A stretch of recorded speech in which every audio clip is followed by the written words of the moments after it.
cue my little Hasanito. Let's look at this. So this is an update. Streaming platform Twitch apologized after Israelis found they couldn't register as users. So, yeah, what my suspicion was is, I think what ended up happening, which is that, like, they were being overly cautious and trying to fucking stop, like, IP banning, like, everyone that is from Palestine or Israel, because they use the same ISPs in creating new accounts so they can, like, upload footage of October 7th. I think that when people say copium overly cautious, I think they don't realize, like, they don't realize, like, you have to find an alternative reason for it. Okay? Like, not only do I assume that this is largely because, like, they have this is the post austerity Twitch where they don't have enough fucking workers for anything really, but beyond that, I suspect that they probably took this initiative and then forgot to fucking change it, which I think is a massive fuck up. For the record, it's completely unacceptable.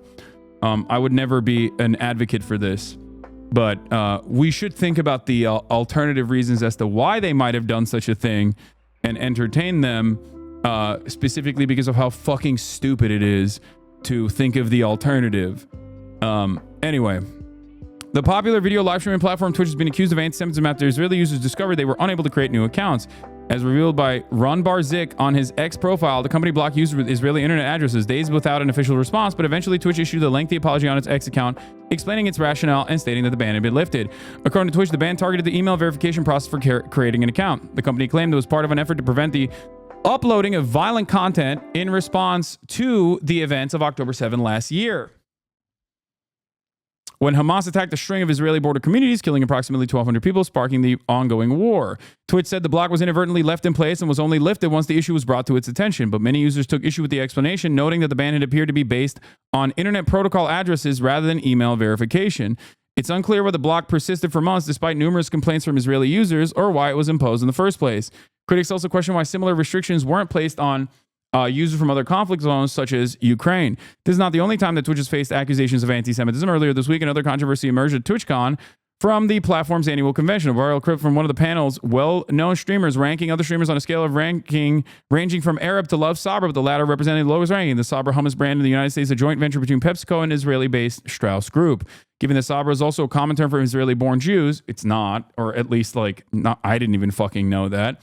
And the first person ranked at the bottom was a Jewish streamer, Ethan Klein, known as H3H3 on the platform. Many interpret the ranking as one from Arab to Jew. One panelist added, I'll just say it, there should be an even lower category called Zionist, which was met with applause from the audience. Klein himself responded in the short video on his YouTube channel, saying that the panelists have a history of making anti-Semitic comments under the guise of Israel or Zionism. He said he wasn't surprised by the incident. Klein also claimed that Twitch has a history of problematic behavior towards Jews, or at least a tolerance of anti-Semitic statements. He highlighted cases involving popular streamers Fresh and Fit, who posted anti-Semitic tweets, and Sneeko, another well-known streamer who praised Hamas. Both were temporarily suspended, but not permanently banned from the platform. So out of all of the criticisms that that Twitch has been taking in terms of, like, the anti-Semitism package, the onslaught of, like, anti-Semitism allegations, that paragraph right there is the only valid one. That is straight up. I mean, the IP block and not, like, restoring the IP ban or whatever the fuck is also unacceptable, obviously. And I do think that that's most likely oversight. But this, on the other hand, I do not agree with in any way, shape, or form. Just like I don't agree with any sort of, like, any sort of restriction from, like, making new accounts. Wasn't the IP ban also affecting Palestine? Yes, of course. So, another notable case is the HasanAbi Turkish-American streamer who presents himself as a left-wing commentator on current events. Piker has hosted anti-American and anti-Israeli guests on his channel, including on one occasion a Houthi pirate who discussed the activities of the Yemeni Islamist rebel group, which is known for slogans such as "Death to America" and "Curse the Jews." Piker has repeatedly spread false information and anti-Israel propaganda, sometimes veering into anti-Semitism. Despite this, Twitch has taken little action against him, suspending him for just 1 week for a specific comment. Wait, what? Who wrote this article? They brought forward the cracker ban? Dog. What is happening? Are they just like, come on, man. I rely on Haaretz. I use it on a daily basis. I fucking love Gideon Levy. What the fuck is this? You guys are supposed to be real journalists, man. What the fuck?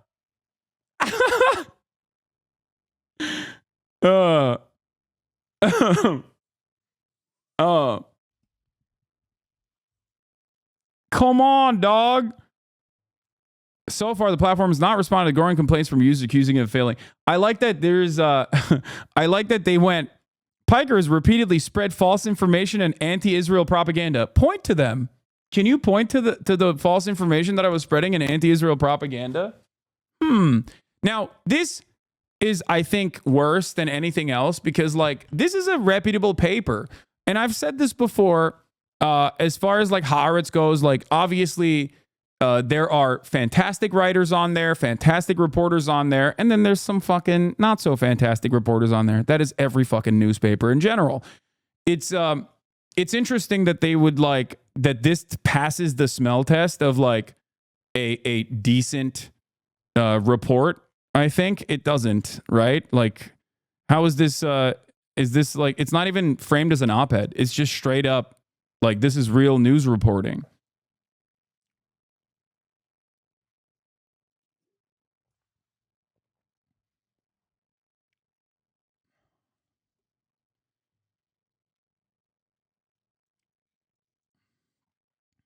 But, you know, that's neither here nor there.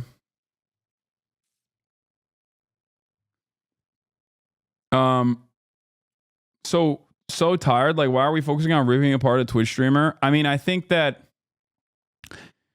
ultimately it doesn't matter. You weren't contacted either. No, that's what's really crazy about it. That's like, I would have expected Haaretz to literally do a little bit more. I thought that they would have actually done, like, real reporting on it. Now, notice how they can't fucking grab onto anything because I'm very careful and very deliberate with my language, even if I have my pop-off moments or whatever. There's just not really much you can fucking point to. So it's always like second-degree associations, third-degree associations, who I've interviewed, you know what I mean? Like, and I've seen this happen before. It's just when the situation becomes, like, unmanageable, when there's no real way to, like, defend Israel's actions in the West, like, you just have to try to fucking silence some of the biggest critics, right? And that's it. You interviewed an extremist who fought alongside the Kurds. Okay, don't tell the Turks that, but I have done that.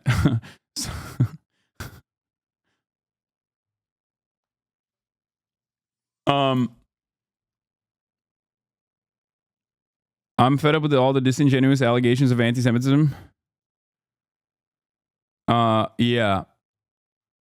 Did you see Stop Anti-Semitism tweet about you? No, man. Why are you? I don't give a shit, dude. Fuck stopantisemitism.org. They're fucking delusional. It's like one crazy woman from Long Island, dog. It's not like a reputable institution. What are you talking about? They're more predisposed with fucking yelling about Dua Lipa and Gigi Hadid than anything else. Okay, calm down. Yeah, it's no different than someone being like, did you see my tweet? Yeah, for context, that organization considers Bizan from Gaza, Greta Thunberg, Bassem Youssef, Jamal Bowman, Cori Bush, Rashida Tlaib, Gigi and Bella Hadid, Trevor Noah, Dua Lipa, Mehdi Hassan, AOC, anti-Semitic. They're fucking insane. Okay? The first two guys openly deny the Holocaust, and then they're like, this Hassan guy said the C word and mean things about Israel. I know. It just, like, doesn't really fit, does it? It doesn't really fit the bill, I don't think. It's disingenuous framing. I don't want to give it too much attention, but I suspect that this will be, like, an ongoing thing, an ongoing back and forth, non-freaking stop. And, you know, it is what it is. I'm used to it. This has been happening for fucking 6 years now, you know?